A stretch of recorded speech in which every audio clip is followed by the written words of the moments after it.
রোজই তোমাদের সাথে আমার সকালের ভিডিওটাই শুধু শেয়ার করা হয় যে সকালে আমি কি করি না করি। তো আজকে ভাবলাম আমার বিকালের রুটিনটা তোমাদের সাথে একটুখানি শেয়ার করি। তো হ্যালো এভরিওয়ান, আমি মৌমিতা আরও একটি নতুন ভিডিও নিয়ে চলে এলাম। তো দেখো, অন্যদিন তো সকালের ভিডিওগুলো করা হয়, তো আজকে সকালটা আমার খুবই কাজের মধ্যে গেছে, কারণ হচ্ছে আমার শাশুড়ি মা না বাড়িতে নেই। তো সেই জন্য সকালবেলাটা আর ভিডিও করার সময় হয়ে ওঠেনি, প্রচুর কাজ ছিল। তো সেই জন্য ভাবলাম বিকালবেলার টাইমটায় ভিডিও করি। তো এখন বাজে হচ্ছে ওই 3:30 বা 4টের মতো, অতটা আমার খেয়াল নেই, তবে রোদটা প্রায় পড়ে এসছে আমাদের উঠোনে। তো কিছু জ্বালানি আমি রেখেছিলাম, সেইগুলোকে এখন আমি সমস্তটা রান্নাঘরে তুলে নিচ্ছি, কারণ রান্না করতে গেলে তো জ্বালানি লাগবে। আর সারাদিন ওগুলো আমি রোদে দিয়ে রেখেছিলাম যাতে জ্বালাতে একটু অসুবিধা না হয়। জানো তো, আমার শাশুড়িমার বাড়ি থাকলে কিন্তু আমাকে এই কাজগুলো করতে হয় না। শাশুড়ি মা থাকলে হয়তো এই সময়টা আমি ঘুমিয়ে কাটাতাম বা ফোন দেখতাম। তো যেহেতু উনি আজকে বাড়িতে নেই, তাই জন্য এই কাজগুলো কিন্তু আমাকেই করতে হচ্ছে।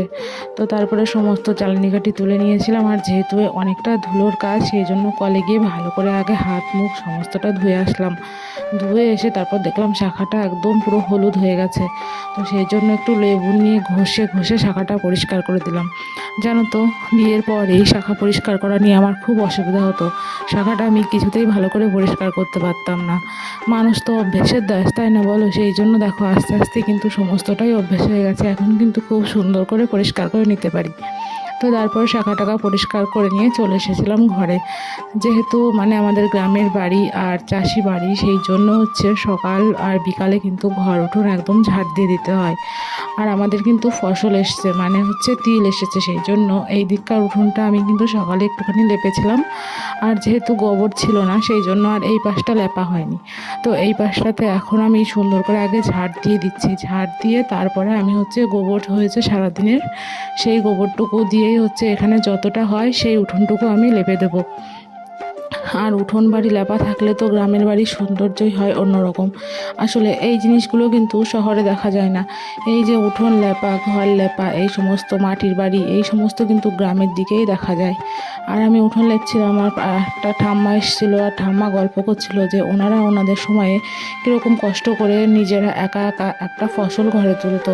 তো ওনার সঙ্গে কথা বলছিলাম আর কাজ করছিলাম। তো দেখো, বেশি একটা কিন্তু গোবর ছিল না, যতটুকু গোবর ছিল সেটা দিয়েই আমার যতটুকু হয়েছে আমি সেই উঠোনটাই লেপে নিয়েছি। তারপরে জানো তো, এদিনকে খুব কিন্তু গরম ছিল, উঠোন লেপে আমার তো পুরো মাথার মধ্যে বনবন করে ঘুরছিল।